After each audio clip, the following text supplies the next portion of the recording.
So I was listening to This Podcast Will Kill You this morning, and I was like listening to an old episode about lupus.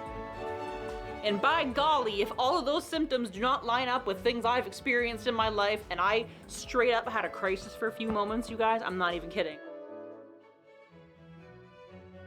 And no, it is not clickbait. I do, in fact, have lupus.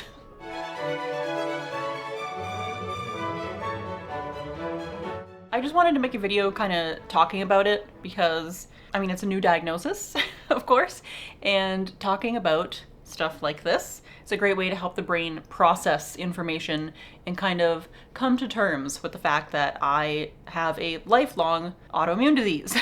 That certainly comes with some complicated feelings and also relief in knowing why I have felt like an absolute dumpster fire of a human for these past few years. So grab a snack, maybe a little fun treat, perhaps both, whatever you want to do, but lock in, because I'm about to get into it. As you may know, or if you don't know, I've been feeling terrible these past couple of years, and it has been getting progressively worse. I've been dealing with fatigue, brain fog, joint pain, crazy headaches, hair thinning, and some other symptoms that I haven't really talked about on my channel: rashes, sun sensitivity, sores in the roof of my mouth, tachycardia, chest pain, and feeling like I'm about to get a cold, but never really getting a cold. Like I just get the swollen lymph nodes feeling and just generally feeling crappy and down. And I've been going to physical therapy for, like, I swear to God, almost 2 years at this point for neck and back and shoulder pain that I've been having for a long time. But we weren't really making that much progress. We kind of just kept ebbing and flowing in my original physical therapy, so I got kicked out and sent into a more intense program. And so I start this new program and things are kind of going a little bit weird. After some really intense days, or on days when it's also been really hot and sunny out, that would then be followed up with about 3 days or so of the symptoms I mentioned above being like crazy, out of control. And so of course I mentioned this to my physical therapist when I like come back after appointments, and she was like, maybe you should just get that checked out, just in case, you know, it's not gonna hurt anything. And I was like, fine, okay. And that, to me, that's like, I can't brush that off. I can't just not make an appointment. I can't brush off these symptoms now because she's gonna be expecting an update. And so that's putting the pressure on me. That put the pressure on me. So I go home. I make a virtual appointment with the first provider who fits into my schedule. It's awesome. Ends up being a really nice physician's assistant. I loved her. She was great. She talked to me. She listened to me. I told her all the weird things I've been experiencing. Honestly, just kind of expecting that maybe we would be doing imaging, like an MRI perhaps of my neck, because I do have cervical degeneration and like arthritis and stuff in my neck. So like, I don't know, maybe there's something weird going on. Maybe there's like, am I leaking cerebral spinal fluid, or like, I don't know. I don't think these are the symptoms of that. I just, you know, I didn't know. I was expecting having neck pain, and doing exercises for my neck is making my weird symptoms worse. So in my head, I was like, neck issue. I don't know. I'm obviously not a doctor. So I'm talking to her about all of this, and she was like, well, you know, your symptoms are really, like, there's a lot of things that could explain all your symptoms, but because you've tried so many things to deal with them. For example, when I had a lot of hair thinning, losing hair, I took vitamin D because it was winter, and I was like, maybe I'm just like deficient in vitamin D. I've tried diets. We've done gluten-free. We've done, what else have we done? I don't even remember at this point, honestly. Keto. Low carb, love low carb. I was doing eczema cream for the weird spots on my arms and my rashes, a B12 complex for fatigue. I tried so many things, okay? And you guys know, you've seen me try a ton of shit. Nothing was really working or would work for long periods of time. The most important thing that I think about this appointment is that she really made me feel understood and listened to, which I know is such a rarity in the medical community these days. Like, I feel like I'm constantly seeing posts on Instagram and Reddit and whatever of just feeling brushed off and rushed at doctor's appointments. And I don't know if this is because it was like a virtual appointment or what, but it was just so like bing bop boop boop bam, let's talk about this, she's asking me that. And because I felt comfortable, I guess, and heard, I just mentioned some other weird little symptoms that I didn't think were gonna be that big a deal, but I thought I'd mention them anyway. So when I mentioned those, she went, huh, that's interesting. These are all things that could be from various other things. So let's run some blood tests and see what's going on, if we can find anything in there. If we don't, then maybe we can pursue some imaging in your like the neck and spine to see if there's something going on there, or even in the brain. So who knows? So cool. Love her, thanked her, signed off. Booked my blood test. A couple days later, go to my blood test. They take 14 tubes from me. Feeling a little dizzy, feeling a little woozy. But it was fine. I actually don't mind having blood taken. I think it was just like the amount of it. it felt like a lot of blood. Maybe it's not really that much, but it did make me feel a little bit woozy the more they kept taking. But isn't it pretty watching the blood flow into those tubes? Am I a psycho? I love that. I think it's beautiful. Blood looks really pretty in those tubes. Anyway, so the next couple days, results start rolling in. I love that. I love that you can see I have like my insurance app shows me when all my test results roll in and stuff. And I love looking at that as if I know what any of it means. Also, fun fact, did you know that every lab that your blood and whatnot samples get sent to, each lab has their own average, you know what I mean? So like this lab's average might be different from this lab's average, which I think is kind of neat. But so far, everything was rolling in. Things were looking average. We were looking good. Things are in normal range. The first thing that popped up abnormal, my red blood cell distribution width is so small and the abnormal range small. But because there's nothing else going on, that's fine. It just means that I have really small, uniformly sized red blood cells. Go me. And then other than that, I just had like a low sodium level, which honestly surprised me. But then again, not super surprising. I am constantly craving salt. I guess I'm just low in salt. So now I'm not gonna feel bad about adding salt to things anymore. She said that was okay. She said that was fine to do. So I remember I'm in the car with Grant. We're driving home from like a dinner with friends or someone, and then an email pops up, you know, you have a new test result available. I said something out loud like, great, here's another result. It's gonna be perfectly normal. It's gonna be fine. I'm just gonna get told to be sent on my way, and I'm not gonna find out why I'm feeling like shit. And it was just another result that was totally normal.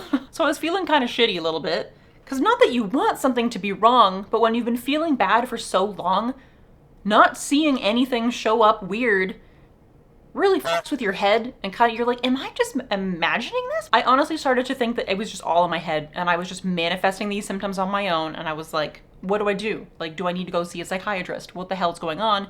If nothing is wrong in my labs, what do I do? The next day, after work, another test result rolls in. It was the last one, and it shows up abnormal. And it was the ANA test, and ANA tests for anti-nuclear antibodies. And so those are antibodies that your body makes kind of wrongly, and those attack the nucleus of your own cells. That's as far as I understand it. I might be wrong. Go look it up for yourself if you're that concerned about it, okay? So my result came back positive. At first you look at it, you go, oh, that's not good, like abnormal, it's a positive. Oh, and like this is your pattern of your ANA, and your titer is this high, and mine was pretty high. And generally, the higher your titer gets, the more likely something real bad's going on. So I tried not to freak out too much. Obviously, I was having a little bit of a freak out. It was kind of hard not to, but I was, you know, Googling, as you do, just to try to calm myself down a little bit, because sometimes, you know, there's just a very simple explanation for things like, just like my abnormal red blood cells, they're actually not abnormal and it's totally fine. So I thought maybe there's something like that with this. And it could have been true. Up to 15% of the population that's just totally, completely healthy is walking around with a positive ANA, and there's nothing going on from it. Like, they are A-okay. It's a pretty sensitive test though, so if you test positive for it, you've got the autoantibodies, but they could just be not doing anything too bad in your body, you know what I mean? So she was looking at all the results, and she went through them all, of course, and did that little, like, the response where they give you the little rundown, and she was like, everything looks pretty good. This is all, like, nothing is standing out to be worried about. However, I am going to refer you to a rheumatologist for the positive ANA, so you can discuss that further to see if it's anything to look into. And I was like, a rheumatologist? Okay. And then I started to get, like, a little bit worried. So I made that appointment for as soon as I could get it, and that was just a couple days ago, August 12th. It's the 15th right now. So August 12th was the appointment, and I had to wait, like, I think almost a whole month. Maybe it was a month and a half. I don't remember. It felt like a really, really long time to wait for an appointment where you're like, what's gonna go wrong? The only other time I felt this worried for an appointment was when I had a lump in my boob, and I was waiting for, like, the mammogram and the ultrasound, and I was like, oh my God, do I have breast cancer? Am I dying? It was just a cyst, it's fine. So I was just really trying to convince myself the whole time that, like, that's gonna be the similar situation. We're gonna have a chat. He's gonna be like, you know, it's okay that you have a positive, like, we can wait and see if it's gonna get any higher, your test result, or, you know, whatnot. Because there is a second test that they run after you get a positive ANA that will check for specific antibodies that correlate generally to specific autoimmune diseases, and all of mine were negative. That is a good sign, but those tests aren't super sensitive, so you could have a low amount and it's just not showing up on the test, but it means that there isn't like a super high crazy amount going on, which is good. So I was like, okay, this could just be like a wait and see situation. Maybe everything's gonna be fine. Waiting for this appointment was like the most stressful thing though. I was stressed out, and so I had more joint pain in my body, and I was feeling more fatigued than ever.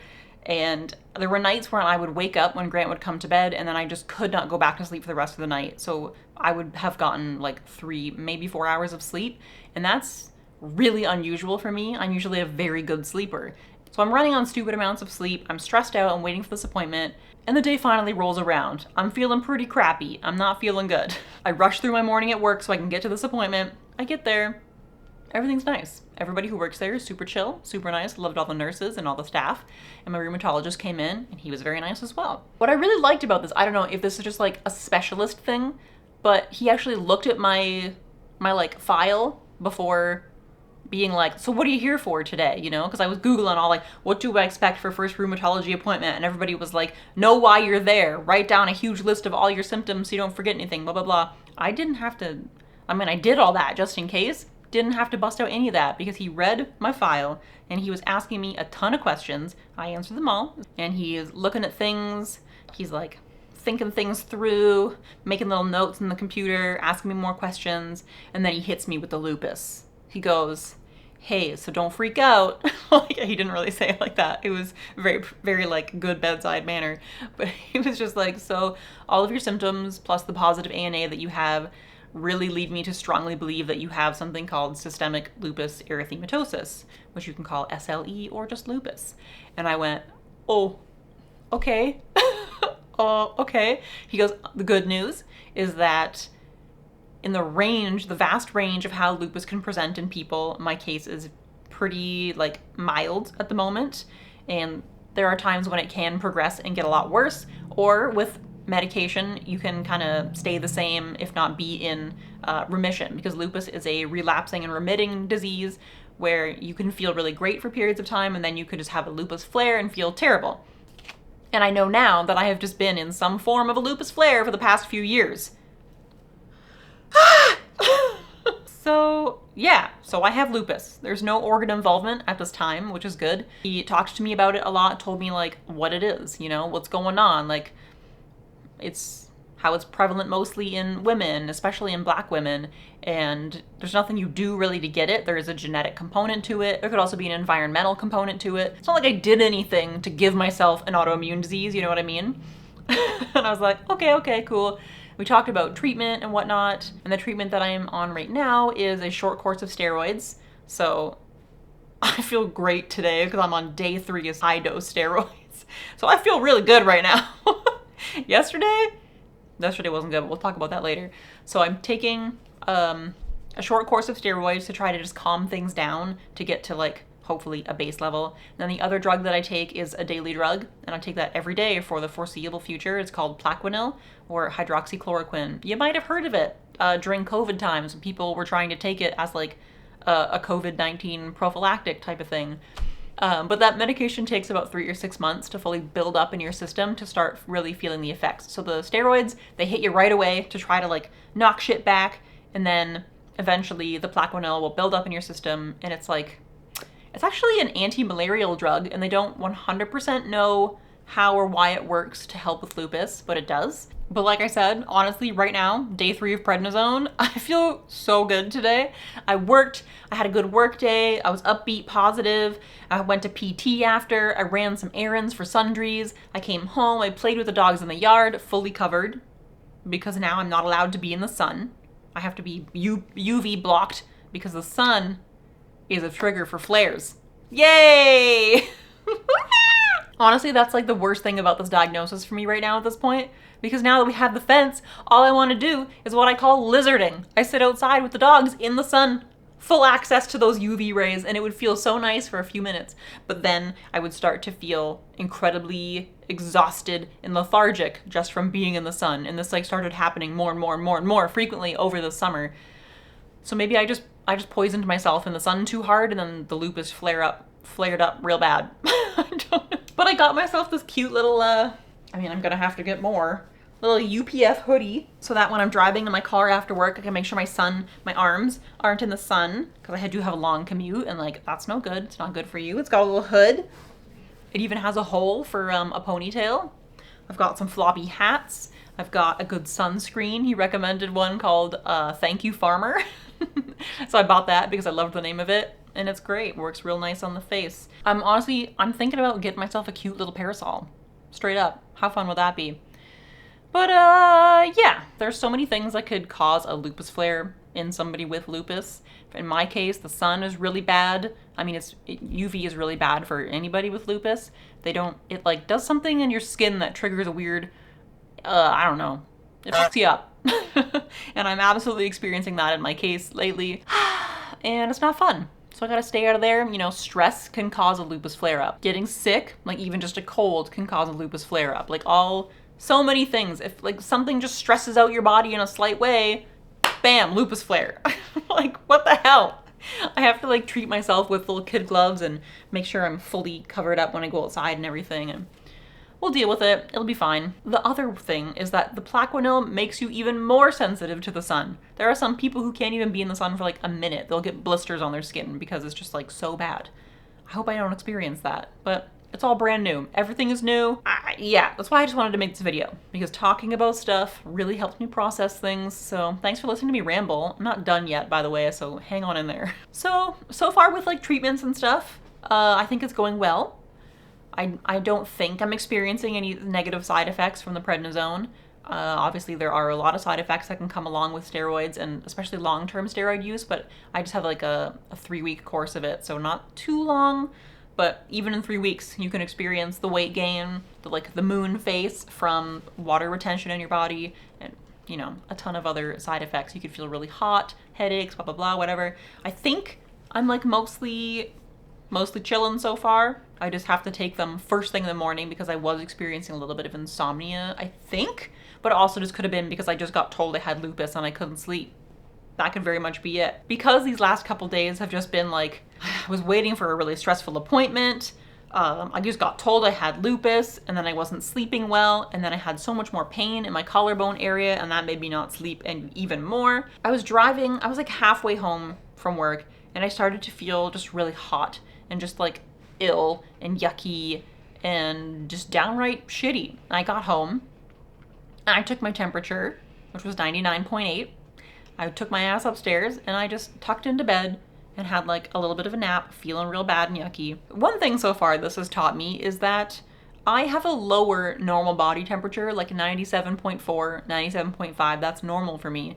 So in the past, anytime that I felt really hot and yucky and feverish, I would take my temperature with this thermometer, which has a little light. It'll be like green if you're good to go, orange if you're like, it's a little elevated, and red if you have like a crazy fever you should probably go to the doctor for. And it would always just be green. And I was like, oh, okay, like 98's normal, so like 99, you know, it's not that bad. That's a fever for me because my basic temperature is lower than like the standard, you know, which is fine and normal. But this whole time, I didn't know that I've just been out here having random fevers and didn't really know because I didn't think about the fact that I have a lower regular body temperature. And so yesterday, I was laying down in bed, having a popsicle with a fever, and I was thinking about how when I was first looking up everything about lupus, I was like, well, I don't have that symptom. And one really, really common symptom in lupus is called a malar rash, or like a butterfly rash. So it gets on your cheeks and your nose, but very specifically excludes the nasolabial folds. And so like, that's how it gets that like butterfly shape. And I was like, well, I don't think I have that. Like, I mean, my cheeks are red and I've had like a rash, like redness on my neck for like a few weeks now. Like, I don't think I get the malar rash though, it's just redness. And when I was at the appointment, I was like, I mean, I definitely have been getting rashes on my legs, but I have this constant redness basically in my cheeks and my neck. But like, when does redness become a rash? And he was like, well, usually if it sticks around for like more than a couple hours consistently. I was like, oh. I have had the reddest cheeks for so long, off and on, my whole life. Classic malar rash. Like, insert exhibit A of me yesterday feeling like shit with a fever in bed with like the most stereotypical textbook malar rash you've ever seen in your life. So funny. And that just goes to show how I just always brush symptoms off as just being something very chill and benign, like, oh, whatever, it's cool. Yeah, I have these like round psoriasis looking patches on my arms. It's fine. Maybe we just got a new soap at work or something. Girl, discoid lupus. And so everything has been explained. Everything's been explained. It's all lupus. It always has been lupus, and now we know. It's also funny because I've been watching House again recently, and that show's notorious, like stereotypical for it's never lupus, except that one episode that it was lupus, and right now my life is that one episode. It's lupus. So that's that. I have some answers, and while it's not great news, obviously, it's really nice to have a treatment plan in place. It feels very settling to be like listened to and understood at the doctor's offices. It feels nice that I'm being looked after medically, and I'm really hopeful that I'm gonna start feeling like a little bit more normal as time goes on. There's a little part of me that is just expecting my rheumatologist to message me or something and being like, actually, JK, you don't have lupus. I think it's just nothing. I'm like, he's not gonna actually do that, but I'm like, what if it was a mistake? What if I don't have lupus? Meanwhile, every single symptom of lupus I pretty much have, except for the organ involvement. Good Lord, Tara. Listen to your body. Go to the doctor if you have to and if you can. And just keep pushing through, everyone. Keep pushing for those answers if you're looking for them. Another weird thing that I've been noticing, I know it's only been 3 days, like I said, but I feel like a flip switched in my brain, and I'm looking at food so much differently now. Why did it take learning I have an autoimmune disease to be like, oh, you need to be eating good food? I knew that beforehand. Like, I knew you got to be eating nutritious food. You got to get your protein, your fiber, your various variety of fruits and veggies, all that good stuff. Like, I always knew that that's what you should do when it comes to food, but I was just constantly thinking about all the tasty treats I wanted, all the sugar, all the bad stuff. That's fine in moderation and whatnot, but it's all I wanted all the time. And you guys have seen me struggle with that so much this whole time I've had a YouTube channel, basically. And now it's like a flip switched in my brain, and I'm like, oh, well, let's go for the good option first, and then we can have like a treat later. Like, I find myself actually looking at these tasty treat foods as tasty treats and not something I'm gonna eat first and then eat a cucumber later on, which is weird because it's knowledge I knew beforehand, but for some reason, something was overriding that. But now it's like, no, let's eat the good food first and then we'll have a snack later. But I'm rolling with it. I'm eating healthy foods. I'm tracking loosely just to make sure, you guys know, I've been trying to lose weight. I don't want to be gaining prednisone weight, okay? So I'm just trying to be careful, eating protein, fueling myself with good, yummy foods, and we'll see what happens after the 3 weeks are done, if I've gained weight or not. I'll let you know. I'll keep you updated. Maybe you'll see it in my face. So here's to answers. In a random chance interaction with a really lovely physician's assistant who had the idea that all of my symptoms sound autoimmune. Ran that ANA test. My positive speckled ANA.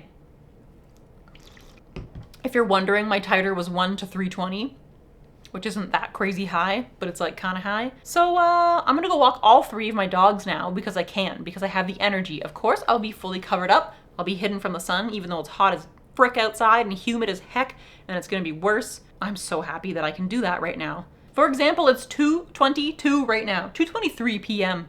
And I've been, of course, awake since 2 a.m. and I'm still energized. Bless you, prednisone. I love you. I want to be on steroids all the time. Except I don't. I don't actually want to be, but I wish I could feel like this all the time. It would be really nice. Well, thank you for listening to me. I hope you had a good day, and I hope that you don't have an autoimmune disease. But if you do have an autoimmune disease, then we're pals now, and that's cool. So thanks for listening to me. It really does feel better to just talk about it, get it all out. Lupus awareness, let's go. I should get one of those bumper stickers that says, please don't honk at me, I have lupus. I could also get the ones that are like, please let me merge, my dad is dead. That applies too. Fingers crossed. My body decides not to attack my organs, all right? Let's keep that in our vibes, good vibes. Let's keep it chill. Let's keep the lupus chill, all right? Okay, bye.